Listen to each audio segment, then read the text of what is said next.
Hello from the very hot continent. This is Katy in 37-degree London, and I'd be really grateful, Dominic, if we could record this podcast as quickly as possible, because I've had to turn the fan off while we record, and the fan is my best friend. I've been hugging it all day. I miss the fan already. Oh, poor you. I mean, it's quite hot here, but it's not 37. That sounds awful. Are you melting? I am melting. I was considering recording this podcast in the nude, because it's a podcast and you can, but then I thought, I'm professional. Let's not do that. Anyway, welcome to The Europeans, the podcast that brings you up to date with the latest news and culture around this crazily overheated continent.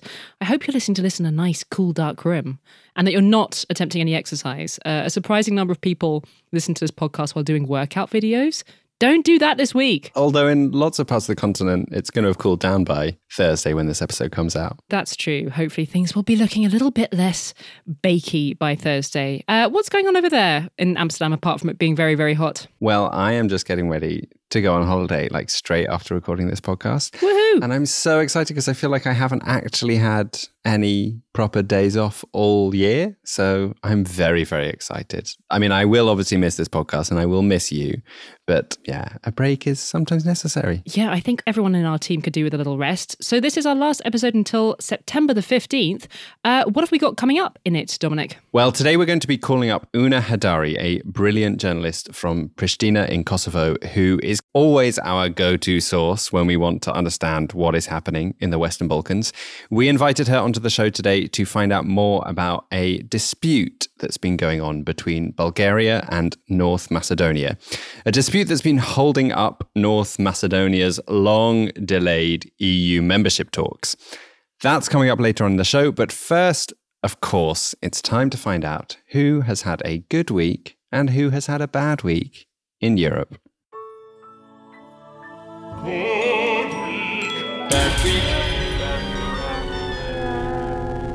Who has had a bad week, Dominic? Well, obviously a lot of Europe has had a pretty horrifying week thanks to the record-breaking heatwave. It's also looking a lot like Italy is having a politically bad week at the time of recording, although that situation could change quickly. Who knows, maybe everything will be sorted by the time you're hearing this. But this week, I'm giving bad week to Hungary, after it was announced that the EU Commission is referring Hungary to the Court of Justice of the EU twice over. Two cases. One about a Hungarian law that the Commission views as homophobic, and the other, a case about media freedom, about the withdrawal of a broadcasting license for a radio station that was often critical of Viktor Orban's government in Hungary. Seems like the European Commission are going for a big, bold, adversarial route here. Yeah, you could say that. Critics of the EU are actually saying that the Commission should have made these referrals to the Court of Justice sooner. Club Radio, the radio station that lost its license, was forced off air in February 2021, quite a while ago. And yes, the Commission did begin legal proceedings back in June 2021 on that case, but they're only now taking the case to the Court of Justice, and they could have done that sooner. The other case is this so-called Children's Protection Act, the law that is being seen as homophobic. And that was voted through in June 2021. We talked about that back at the time, didn't we, on this podcast? Yes, we did. But can you refresh our memories? Why does the Commission think it's homophobic? Well, the bill is seen by many as homophobic and transphobic because it forbids any depiction or discussion around children of so-called divergence from self-identity corresponding to sex at birth, sex change, or homosexuality. So that includes in spaces like schools and libraries, but also on television and even adverts. According to the Hungarian government, this Children's Protection Act is there to safeguard children and fight paedophilia. But the bill does seem to equate homosexuality with paedophilia, which is a classic old school homophobic trope. And it's not too dissimilar, actually, from a bill that was signed into law by Vladimir Putin in Russia in 2013, also passed under the guise of, quote, protecting children. That one banned the distribution of propaganda of non-traditional sexual relationships. It really feels like our autocrats have a fun tradition of learning from each other. Yeah, that's true, depressingly. When the Hungarian bill was first passed last year, European Commission President Ursula von der Leyen said that it goes against the fundamental values of the European Union: human dignity, equality, and respect for human rights. The Commission began legal proceedings against this law in July of last year, but are only now escalating the case with a referral to the Court of Justice. They published a press release outlining the reasons for the referral, and there are numerous EU rules that they are claiming are being broken by this bill, including violating EU fundamental rights of individuals and also discriminating against people based on their sexual orientation and gender identity, among other complaints. If the court does rule against this bill, the ruling will inevitably be used by Orbán to further his narrative that the liberal elite of the EU institutions is trying to push its gay agenda onto Hungary, and that he is the only one who can protect Hungary's traditional Christian values that he is apparently such a staunch defender of. And there was actually an interesting piece of analysis in Politico's Morning Playbook newsletter from Brussels a few days ago on exactly this point. They said that the EU needs to be fighting back strongly against the propaganda element of this fight. And they could do this by exposing the hypocrisy of Orbán's political project. As an example of that hypocrisy, they cited the fact that Hungary's homophobic constitution was drafted by a close ally of Orbán, József Szájer, who was himself that guy that was caught trying to escape an illegal orgy during the height of the coronavirus pandemic. Do you remember? Yes, that was a great story. Yeah, an illegal gay orgy, I should stress. Of course, it's not news to anyone that homophobia is often expressed by people who themselves are trying to repress some part of their own sexuality. So what actually happens now with these two court referrals then? Well, they don't go immediately to the court. Oh. The infringement procedure begins with exchanges between the two parties, Hungary and the EU Commission, to see if they can come to an agreement before the court steps in. And in most cases, they apparently are resolved before they actually have to go to the court. We'll see if that's the case here. The Hungarian government put out a statement saying that they hoped that the court in Luxembourg would rule with common sense. So looks like they're up for a fight. But if they do reach the court, and if the court were to rule against Hungary in either of these two cases, then the court would have the power to charge daily fines until Hungary corrects the breach of EU law. So there is going to be a battle ahead, and even if the court rules against Orbán's government, there will still be a difficult battle for the EU to try and get through to the millions of Hungarians who recently voted to re-elect Prime Minister Viktor Orbán.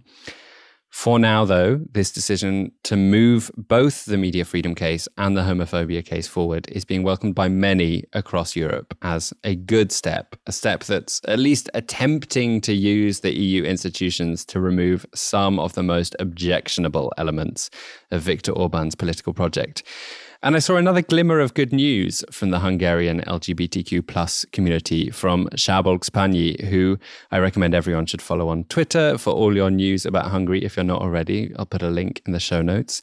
He was collating which embassies in Budapest each year are showing support for the LGBTQ plus community and for Pride Festival. And he had good news this year that lots of new countries were showing support this year, including some new Eastern EU member states and Balkan countries. So hopefully this is bit by bit making Orbán feel increasingly more isolated in his homophobia and transphobia. It's one of those things where, like, any sort of court ruling to do with the European Commission sounds really boring on the face of it, but it actually feels really important just in terms of bucking this trend of Hungary just getting away with stuff. Yeah. So we'll have to see how it turns out. We will, but bad week for Orbán. Bad week indeed. Who's had a good week? Well, it's funny I talk about boring court rulings involving the European Commission. Strap yourself in. Well, I've got a good week that is of particular interest to you, Dominic, because I know how you feel about cheese and I know how you feel about European cheese regulations. I am giving good week to Greece this week for their victory in a cheesy legal case against Denmark that went all the way to the highest court in the EU, again, the European Court of Justice. We all know about your love of Cypriot halloumi. Mm-hmm. How do you feel about Greek feta? I love feta as well. I mean, It's not as good as halloumi, but it's really great. It doesn't have to be a ranking. Feta is, of course... It does. Feta is, of course, a crumbly white cheese, usually made with a mixture of sheep and goat milk. It's got a nice sharp tang to it. Very nice in a salad in this kind of weather. It's also in things like spanakopita pies, those cheese and spinach pies that you find all over Greece. And it is a cheese that has been made in Greece for a really, really long time. In its current form since at least the 17th century. But if you read that old classic, The Odyssey, by a guy called Homer, there's a bit in it where the Cyclops, Polyphemus, makes a cheese that sounds an awful lot like an early version of feta. Wow. Yeah, cool fact. So let's just say that the Greek farmers have definitely been making feta for a good long while. I find in a lot of supermarkets here in the Netherlands, there's something that looks suspiciously like feta that's always just sold as salad cheese. Salad cheese. Which makes me assume that feta has one of these protected designation of origin statuses. Does it? Yes, that is exactly what it has. So it's had this thing called protected designation of origin status for 20 years already. So just like how halloumi has to be made in Cyprus, or it can't be called halloumi, feta has to be made in Greece, or it can't be called feta. In fact, it's even stricter than that. It can only be made in mainland Greece or on Lesbos. So if it's made on any of the other Greek islands, it would officially be fake feta. Which is why, as you say, like in European supermarkets, you quite often see cheese that looks an awful lot like feta and that it's sold in blocks and it's salty and you can cut it into cubes. But the label will say salad cheese because it's not allowed to say feta. So you said this case is against Denmark. Does that mean there are some naughty Danish farmers who are making cheese and sticking feta on the label? It is exactly because of that. And please indulge me because I fell down a bit of an internet rabbit hole while learning about the history of cheese making in Denmark. Obviously, Denmark makes many delicious cheeses, but something that I didn't know is that there have been Danish cheesemakers producing what they have called feta, or Danish feta, for decades, about 60 years. It's made with cow's milk, so it's quite different actually from the taste of Greek feta made with sheep and goat's milk. But it's white and you can cut it into cubes, so it was marketed for decades as feta. Traditionally, quite a lot of this quote-unquote Danish feta has been exported to international markets. I haven't been able to find recent figures, but back in the late 90s, which is when this row first kicked off, Denmark was exporting about 85,000 tons of the stuff, which isn't that far off the volumes of feta that Greece exports today, about 120,000 tons. And so when these Danish producers were told around the turn of the millennium that they weren't allowed to call their cheese feta anymore, they were understandably quite annoyed about it because it was a big part of their brand recognition and they've been calling this cheese feta for decades already in some cases.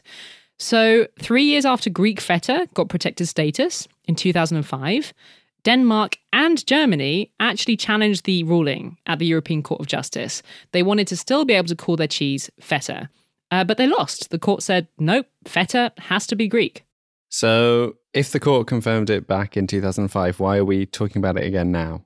Because even though a lot of Danish producers dutifully changed their labels so that they said something else, often it was called Danish white, for example, Denmark didn't really do that much to stop all cheesemakers from exporting cheese beyond Europe with feta still written on the label. According to the Guardian newspaper, Greek cheesemakers have found the Danish stuff being sold as feta as far away as Australia. And I had a quick Google around and I didn't find too much actually, but I did find some on a South African website where the product description did say Danish feta cheese, although the packet itself just says modified cheese in big letters, which is not appetizing at all. I really don't think they should call it that. Modified cheese. Like modified from what? I love my cheese modified. What does it mean? I've got so many questions. Anyway, the Greeks have been annoyed by this continued rebellion by the Danish cheesemakers, and the European Commission was also annoyed by it. And it was actually the Commission, supported by Greece, that took this issue back to court in 2019. The Commission argued that not only was Denmark undermining Greek cheesemakers' right to a fair income by ripping off their cheese, but also that this was bad for trade deals that the EU is trying to pursue internationally. Because, you know, like if we can't even respect rules like this internally within Europe, how are we going to argue that other countries around the world should respect them too? So are Denmark like immediately giving in and being like, yeah, sorry, we were doing it wrong, we'll stop? Because I mean, you said they've been doing it for 60 years, but that's not exactly the same as, well, if it was back in Homer's time, he was around like 8th century BC. Homer definitely has a better claim to Greece being the home of feta, it's true. Well, funnily enough, that the Danes did actually try to argue, slightly outrageously, that they were in the right. They were like, well, these rules don't apply outside Europe. We're allowed to sell cheese called feta in Australia, and you're impinging our right to free trade. And the court was like, no, the feta rule applies everywhere. Read the rule book. So, Denmark, you have been told. The Danish government now needs to enforce this.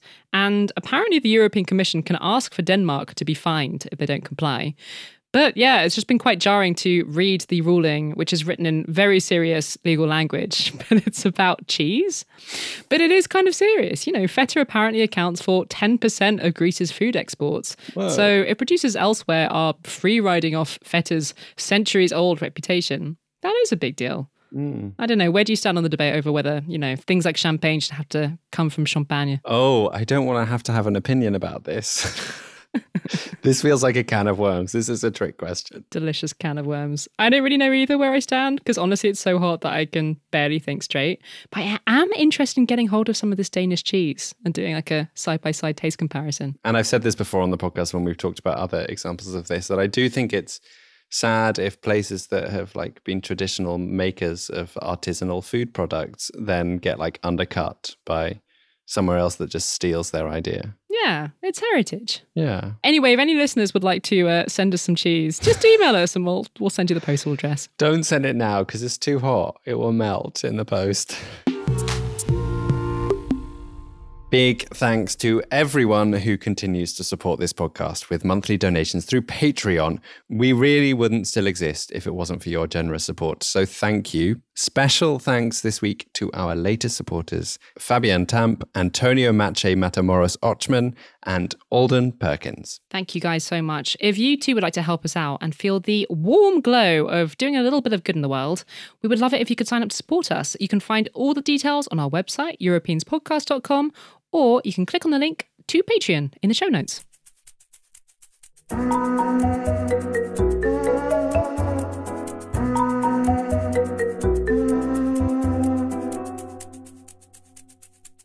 Something pretty big happened in the Balkans this weekend. North Macedonia's Prime Minister announced that the country is finally going to start official talks to join the EU. I say finally because North Macedonia has been in the waiting room just to start these talks for 21 years already. Why so long, I hear you ask? Honestly, it often feels like North Macedonia has had really a particularly rough deal when it comes to the things that it's been asked to do if it wants to be even considered for EU membership. Joining the EU isn't easy at the best of times, but most countries don't get asked to change their names as part of that process.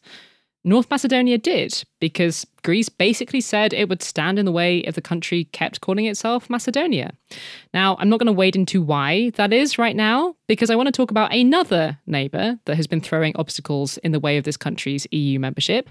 This time it's Bulgaria. And there's a bit of backstory that I need to explain. So I need you to pay attention, Dominic. You paying attention? Yes, I am. Good. As with Greece, it is a deep row to do with history, but this time it's also got to do with Bulgaria basically questioning North Macedonia's right to think of itself as having a separate national identity. It's also got to do with language. Bulgarian and Macedonian are similar Balkan languages. Are they similar enough to be considered one and the same? Well, if you're the Bulgarian government, your position is that Macedonian is a mere dialect of the Bulgarian language. If you're a Macedonian, you might well find that suggestion very offensive.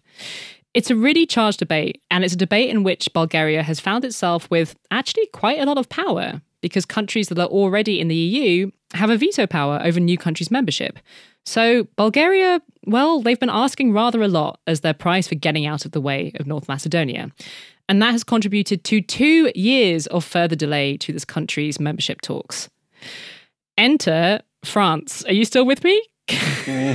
I'm just about, yeah. Enter France, who have just wrapped up their 6-month presidency of the EU.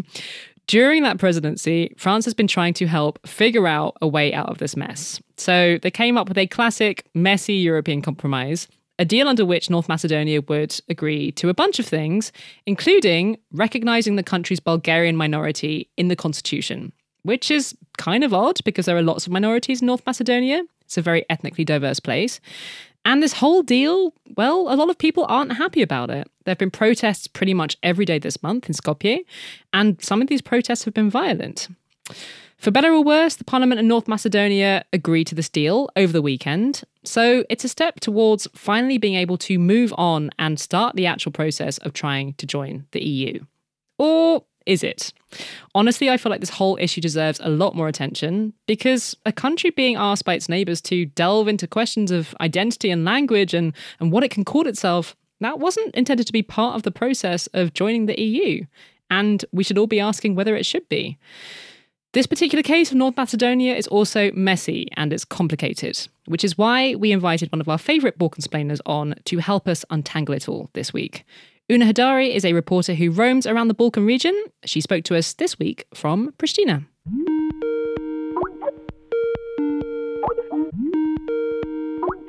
The nationalist opposition in North Macedonia has been leading these daily protests since the beginning of July over this plan that is supposed to unblock the long road to EU membership. Why are those who are mad about the plan so mad about it? Their pent-up anger isn't just over the French proposal and perhaps the things that happened in the last couple of months, but this has been something that North Macedonia has been facing since 2020. Obviously, this has percolated to the level where it's not just them who are protesting. They're definitely the loudest, and they are confident they can use this momentum to sort of, should there be elections, sort of get a majority and form their own government.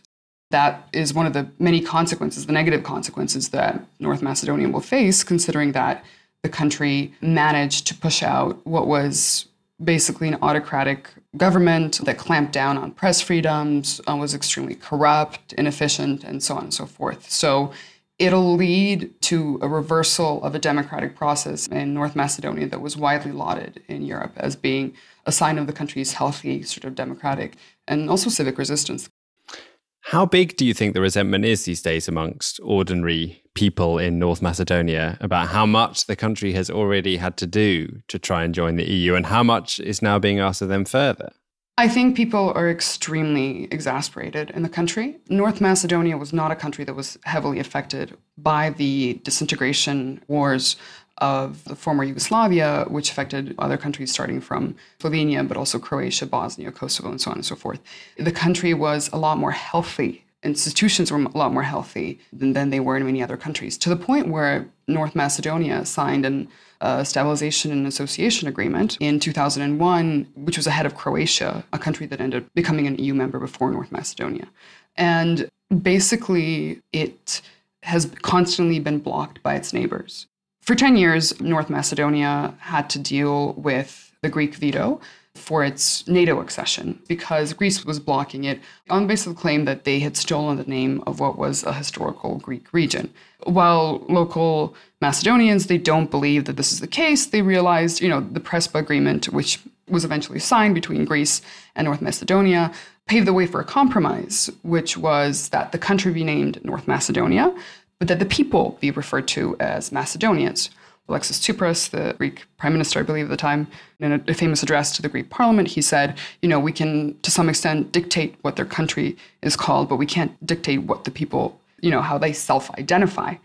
And this is a key difference between what's happening now with Bulgaria and what happened with Greece, because Bulgaria is trying to affect the way Macedonians define themselves, which is one of the reasons why people are even more angry.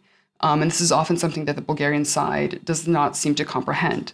Macedonians feel like this is one step too far. We changed the name and we did this and we had our EU path held hostage by Greece and all that kind of stuff. But, now this is the compromise that we're not willing to accept. One of the big sticking points has been the Bulgarian demand for the constitution of North Macedonia to be amended in order to recognize a Bulgarian minority. For a bit of context, can you help us get a sense of what this minority's place is within Macedonian society?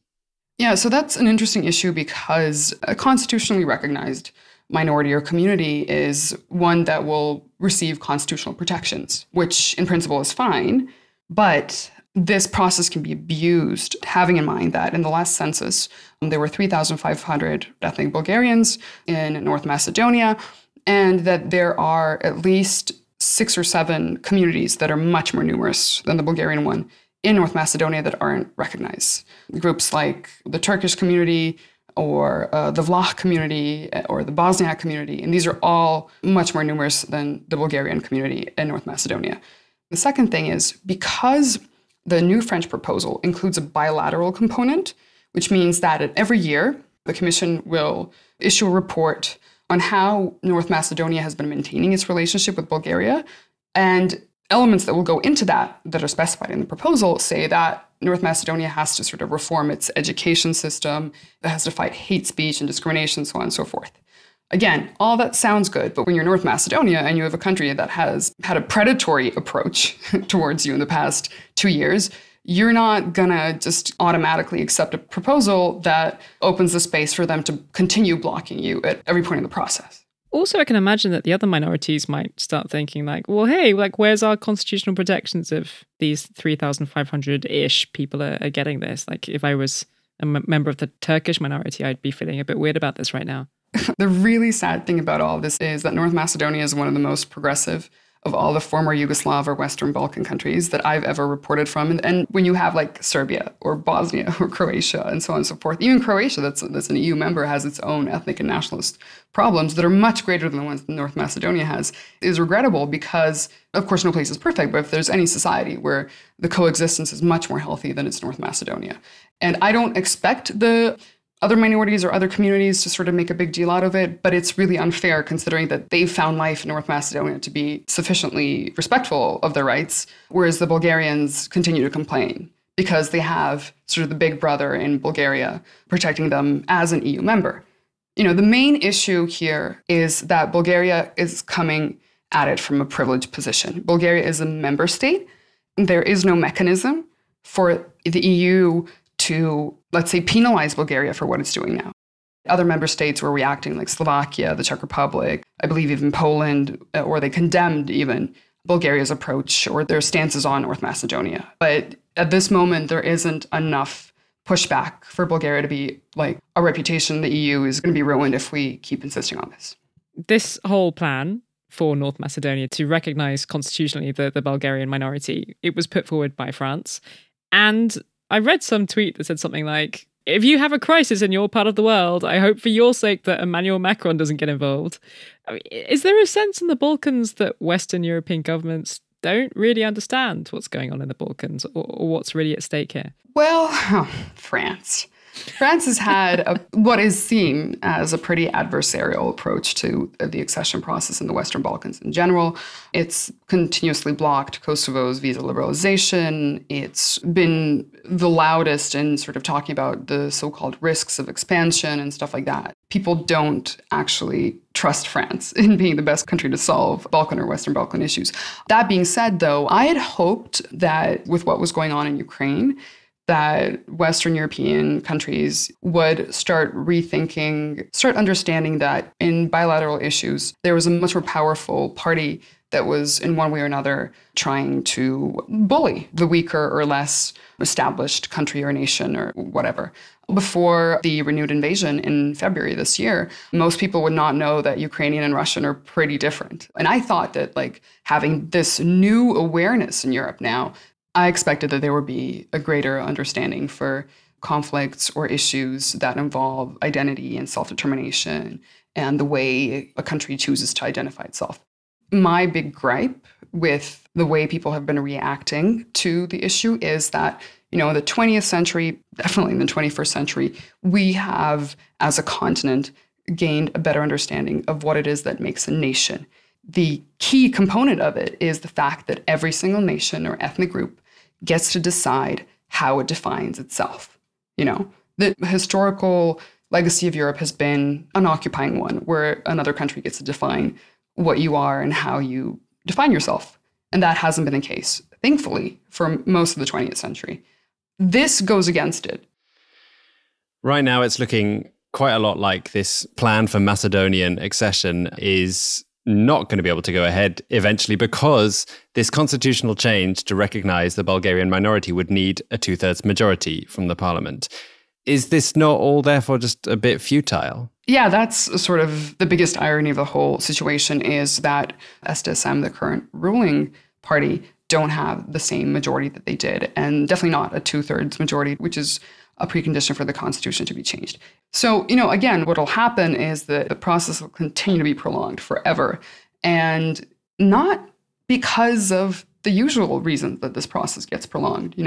Countries like Montenegro and Serbia have had their process, the opening of their accession chapters, sort of prolonged because they haven't adhered to democratic reforms. Because that's what the accession process is about, bringing these countries up to a level where they won't stand out as a member of the EU. In North Macedonia, this has not been what's been stopping the country. Sadly, I do expect there'll be something that'll draw out for another couple of years and basically maybe even sort of kill EU accession in the Balkans entirely.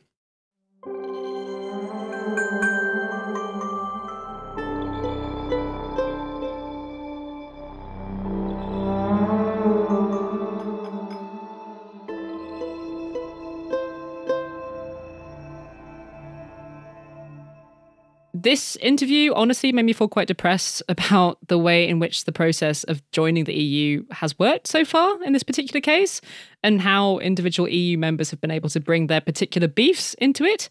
So we're really grateful to Una for helping us to understand a little bit better what's been going on. If you're interested in broader questions around whether the EU should get bigger and who would benefit from that, a great complement to the interview that you've just heard is the one we did a couple of episodes back with Ilke Torgur. It is from July 7th, and it's called The Bigger, the Better? ? Look at us suddenly talking about EU enlargement so much. We're real nerds these days. Yeah. Time for a bit of a special edition of Isolation Inspiration.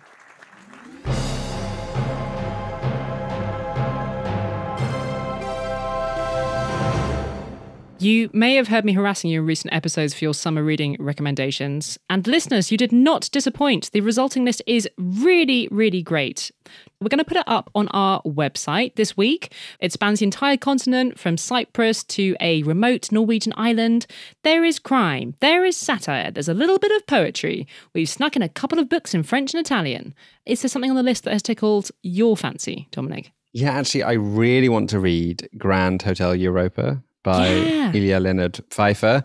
Our listener Felix recommended it, saying that it was really nicely written and about the good old Europe. I've been wanting to read it for quite a while, actually, so I'm glad I was reminded that it's now being translated into English because I've been waiting for that. What about you? I might go for The Godmother, winner of the European Crime Fiction Prize. It is about racism in the French police force, but also it's apparently very funny, which to me is a very intriguing combo. Wow, yeah. So we'll post that list on the website this week. Check it out. And now, in a very special, doubly special Isolation Inspiration, we've got a treat for you. We had a chat a bit earlier in the week with American radio royalty, Gregory Warner, the host of one of the only American-made podcasts that you actually still should be listening to. Rude. Oh, is that rude? Yes, but carry on. The host of one of the only American-made podcasts that I think you should still be listening to, partly because our two producers, Katz and Wojciech, also do some work for them, but partly also because it's just an incredibly good show. I'm talking about Rough Translation, and their latest series has just wrapped up with some brilliant episodes from Europe and across the world. Gregory joined us to tell us a bit about the latest series.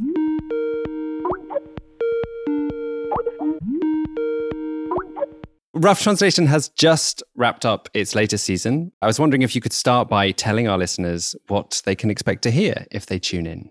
Yeah, so our latest season is called At Work. For those folks who don't know the show, we're a show which takes people on journeys to other places, other cultures, often finding echoes in the unfamiliar.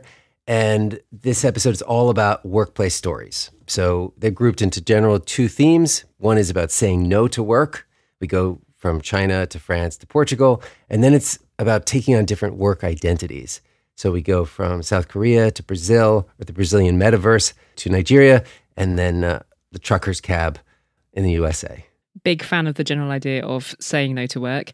Okay. Having spent all of this time looking at these different work cultures around the world, where in the world would you most like to work? Oh my gosh. Can I choose parts from each? I don't know. Sure you can. I think it would be Portugal, but I feel guilty saying Portugal because I would definitely be treated differently as a foreigner.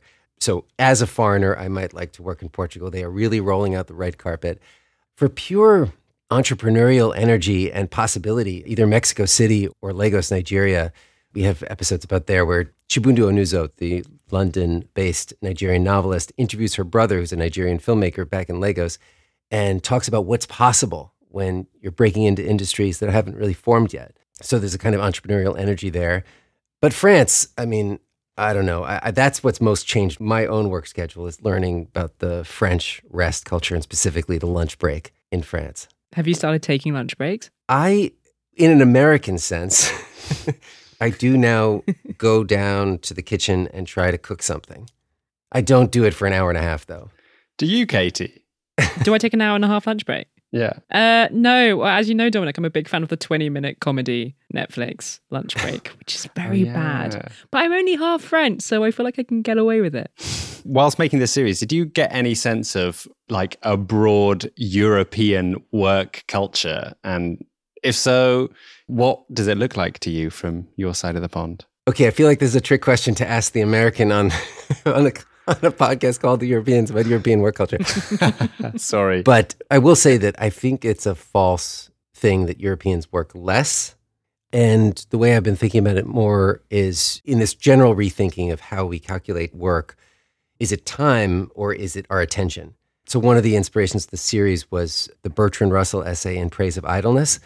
So he wrote this essay, I think, in 1925 about work and about rest. And specifically, he describes the Industrial Revolution shift where we started judging work based on time instead of based on what's produced. And what's lost when we measure based on time? Of course, it's much easily measured, but we end up misreading rest as sloth or as idleness instead of as this critical recharge and critical period of inspiration, leisure time, which was the privilege of the aristocracy, having leisure time. And so he makes this case in the essay, and this was such an inspiration for us.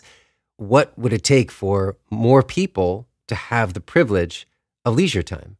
And that would be, he says, not just a benefit to them, but a benefit to society. So I feel like, and this is very broad strokes, I usually try not to make generalizations, but I feel like in the US, there is more of a conversation now around burnout. And the burnout is not just a question of we don't have enough time for things, it's just we don't have enough attention for things. And so I feel like Europe is thinking more about disconnect and how do we let people disconnect. And that's not just an individual choice. It takes legislation. There's so many podcasts now, blogs, to help people rest more and disconnect more. And again, treating it as an individual decision. And sure, I can vow to rest more or take more time for my lunch break. But ultimately, I have to be as connected as my colleagues are, or as much as the people I work with expect me to be. So I think broad decisions by companies and governments to enforce a level of disconnection is generally good for work.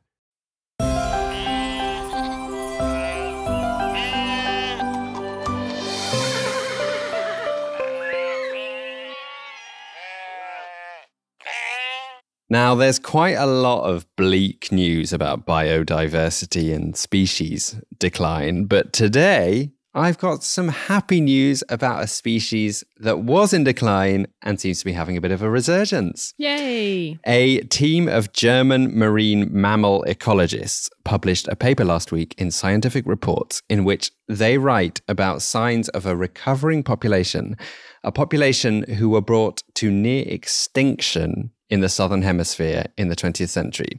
I'm talking about the fin whale community. And community. It's a bit like when people talk about, the Irish community, the gay community. Stop it, be serious. I'm going to talk about something very sad now. Okay. It is thought that over 700,000 fin whales were killed in the Southern Hemisphere by the whaling industry in the 20th century before a ban came in place in 1982. They think only 1% of the population remained. So it's incredibly exciting to see that they seem to be making a comeback. These ecologists, these German ecologists, actually stumbled across the largest ever group of fin whales observed by humans. 150 of them together near the Antarctic Peninsula. That must have looked amazing. Yeah, and they also have video footage. And as we've discussed before on this podcast, whales are just incredible. Not only are these fin whales the second largest creatures on this planet Earth, but their existence can really make a difference when it comes to carbon regulation. So their resurgence in this area could, the scientists say, restore ecosystem functions crucial for atmospheric carbon regulation in the world's most important ocean region for the uptake of anthropogenic CO2. And I'm not going to pretend that I know 100% what all those words meant, but I am sure happy about it. I'm hoping to see some whales when I go to North America later this month. Yeah, maybe you will. I will try and post some pictures of it on our Instagram if I spot any. We are there at Europeans Podcast. You can also, while we are away for the next few weeks, find us tweeting sometimes at Europeans Pod. That is all we've got time for this week. I'm sorry to say that it is summer holiday time. I'm not sorry to say that. This week's episode was produced by Katy Lee and Wojciech Oleksiak. Thank you both. And thank you also to our wonderful producer, Katz Laszlo. And also a big shout out to our great colleagues at Are We Europe, to Mick, Eddie, Gabriella Stein, Ataberk, Gleb, and all the others. Go and check out their latest beautiful magazine, their 15th issue, Down to Earth, all about the use of Europe's land. And go and check out their podcast offerings at areweeurope.eu/audio-family. That is it from us until September. We have lots coming up this autumn. A special episode from Georgia, celebrations for our 200th episode, Dominic, celebrations for our 5th anniversary even. We will be back for all of that from September the 15th, restored and revived, if I haven't been eaten by a whale. Don't get eaten by a whale. I will try not to. We hope you all have a great summer, stay cool, and we'll see you all in September. Bye, guys. Do widzenia.